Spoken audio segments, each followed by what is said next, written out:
అదేవిధంగా ప్రేక్షకులకి నమస్కారం. నమస్తే.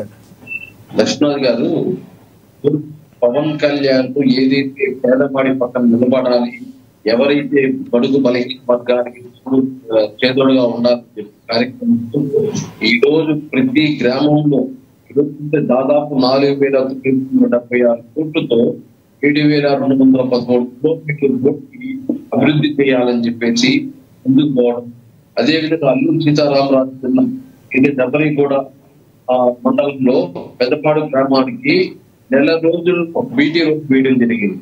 అంటే ఏ విధంగా మారుమూల ప్రాంతాల్లో తిరుగుతున్నాడు, అక్కడ సౌకర్యాలు లేని వారికి సౌకర్యాలు కల్పించాలనే ప్రయత్నంతో ఈరోజు సొంత డబ్బులతో గిరిజనులకి కుక్కులు పెట్టడము, అదేవిధంగా చలికాలంలో వాళ్ళకి రగ్గులు పంచడము, తన తోటలో పట్లుని ఇక్కడి వారికి పంపించడం, ఇవన్నీ చూస్తే పవన్ కళ్యాణ్ యొక్క ఏమిరా అంటే పేదవాడికి ప్రతి ఒక్క సౌకర్యం ఈ 5 సంవత్సరాల్లో ఎక్కడా కానీ వాళ్ళకి సౌకర్యాలు ప్రభుత్వం ద్వారా ఎక్కడ కానీ వాళ్ళకి అందకుండా ఉండాలని చెప్పేసి ఈరోజు దృఢ నిశ్చయంతో 5 సంవత్సరాల్లో వాళ్ళకి ఎంత అభివృద్ధి చేయాలో అంత అభివృద్ధి చేయాలని చెప్పేసి ముందుకు పోవడం జరుగుతుంది.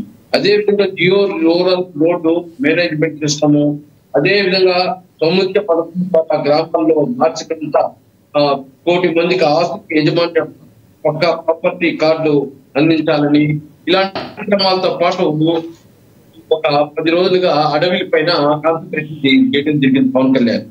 ఏదైతే అడవిలు అన్యాక్రాంతం అయిపోతా ఉంది, ఏదైతే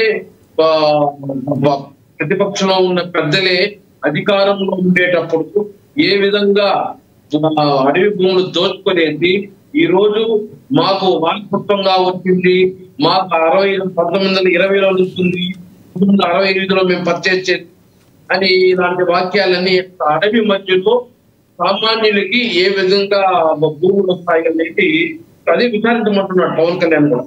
ఈ రోజు ఏదైతే అధికారులు ఆ భూమి దాదాపు 45 ఎకరాలు రిజిస్ట్రేషన్ దాచుకుంటే 77 ఎకరాలకు వెబ్లాండ్ సర్వేలో వెబ్లాండ్ ఉంది. అంటే రిజిస్ట్రేషన్ డాక్యుమెంట్ 40 ఎకరాలు ఉంటే వెబ్లాండ్ ఫైల్ వచ్చి 77 ఎకరాలు ఏ విధంగా వస్తుంది. ఈ రోజు దాన్నంతా ఖచ్చితంగా ఎవరైతే ఎంతటి వారైనా సరే, ఎంత పెద్ద వాళ్ళైనా సరే కఠిన చర్య తీసుకోవాలని చెప్పేసి ఈ రోజు పవన్ కళ్యాణ్ ముఖ్యమంత్రితో అధికారులతో మాట్లాడి ఏదైతే వీటిపైన ఒక ఎంక్వైరీ చేసి ఖచ్చితంగా ఏ విధంగా మధ్యలో ఈ భూమిని వీళ్ళు ఏ విధంగా స్వాధీనం చేసుకుంటారు, దీన్ని ఎంక్వైరీ చేయమని చెప్పేసి అధికారులకి చేయడము.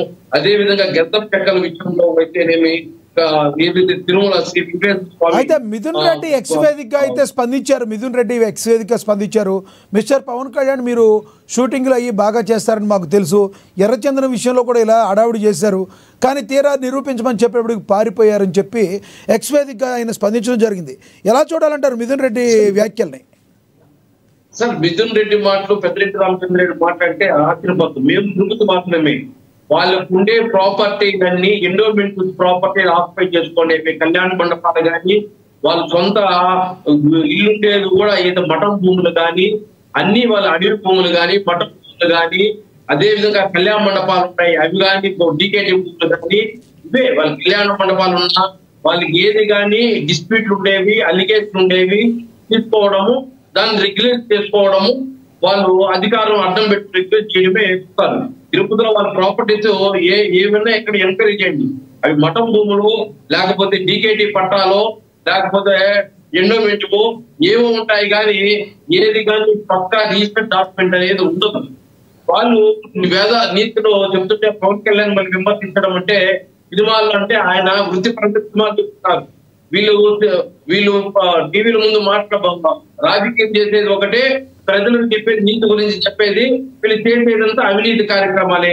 ఈ రోజు వీళ్ళు పవన్ కళ్యాణ్ విమర్శించే స్థాయి ఏమి కాదు. వీళ్ళ అవినీతి తిరుపతి మొత్తం జిల్లా మొత్తం అంతా తెలుసు. వీళ్ళు భూములన్నీ మఠం భూములే, వీళ్ళు భూములన్నీ డీకేటీ భూములే, వీళ్ళ భూములన్నీ ఏదైతే ప్రభుత్వం దగ్గర భూములు కబ్జాలు చేసుకొని డిస్ప్యూట్లే అన్ని. ఏది కానీ జనంగా ఉండదు. ఈ మధ్య ఏదైతే గవర్నమెంట్ రావడం మున్సిపాలిటీ రోడ్డు కూడా ఆక్యుపై చేసేస్తున్నారు ఇంటి దగ్గర. వేణుగోపాల్ గారు ఇంకొకటి కూడా చెప్పొచ్చు, ఎవరైతే గత వైసీపీ నాయకులు కొంతమంది ఎవరైతే ఉన్నారో మిస్టర్ పవన్ కళ్యాణ్ ఎవరితో పెట్టుకుంటున్నావు అని నీకు తెలుసా, పెద్దిరెడ్డి రామచంద్రారెడ్డితో పెట్టుకున్నావు, అది నువ్వు తెలుసుకుని మలుసుకోవాలని చెప్పి వార్నింగ్ ఇవ్వడానికి కూడా మనం చూసాం, గమనించాం. ఎలా చూడాలంటారు? నిజంగా పెద్దిరెడ్డి రామచంద్రారెడ్డి అంత గట్టిగా కౌంటర్ చేయగలిగిన వ్యక్తి అంటారా? పవన్ కళ్యాణ్ భయపడే వ్యక్తి అంటారా? లేదంటే అసలు ఏం జరుగుతుంది? రామచంద్రారెడ్డి దగ్గర డబ్బులు ఉండొచ్చు, మనుషులు ఉండొచ్చు, కానీ పవన్ కళ్యాణ్ దగ్గర ధైర్యం ఉంది, నీతి నిజాయితీ ఉంది. ఆ నీతి నిజాయితీతో ధైర్యంతో ఎంత అవినీతి పరునైనా ఎదుర్కొనే శక్తి సామర్థ్యాలు ఆయనకు ప్రజలు ఇచ్చారు. ఈరోజు ఆయన వైఎస్ఆర్సీపీ నాయకులు నవ్వుతున్నారు. తిరుపతిలో రమ్మని చెప్పండి, వాళ్ళ సర్వే నంబర్లన్నీ తీయమని చెప్పండి. డీకేటీ భూములు, అదే విధంగా ఏదైతే మఠం భూములు, ఎండోమెంట్ భూములు తప్ప వేరే ఏం వాళ్ళ ఆస్తులు ఉండవు. తిరుపతిలో ప్రతి ఒక్క వ్యక్తికి తెలుసు ఆ విషయం. వీళ్ళు నీతి గురించి నిజాయితీ గురించి ఎక్కువ పోస్ట్ చేసి పవన్ కళ్యాణ్ ని బెదిరిస్తే పవన్ కళ్యాణ్ బెదిరిపోయే వ్యక్తి. రైట్ వేణుగోపాల్ గారు, మళ్ళీ వస్తాం మీ దగ్గరికి. మనతోటి టీడీపీ అధికార ప్రతినిధి అజయ్ గారు ఉన్నారు, అజయ్ గారితో మాట్లాడదాం. అజయ్ గారు నమస్తే అండి. అజయ్ గారు, ఎలా చూడాలంటారు? డిప్యూటీ సీఎం పవన్ కళ్యాణ్ గారు ఏరియల్ సర్వే ద్వారా అడవుల్లో కొన్ని భూములు ఆక్రమణలకు గురైనవి అని చెప్పి మరి మాట్లాడటం, ఫారెస్ట్ ఆఫీసర్ గారు కూడా దాని మీద స్పందించారు. అసలు ఫారెస్ట్ ఆఫీసర్ చలపతిరావు గారిది ఒక బయట అయితే ఉంది, అది ప్లే అవుద్ది, తర్వాత మనం డిబేట్లోకి వెళదాం.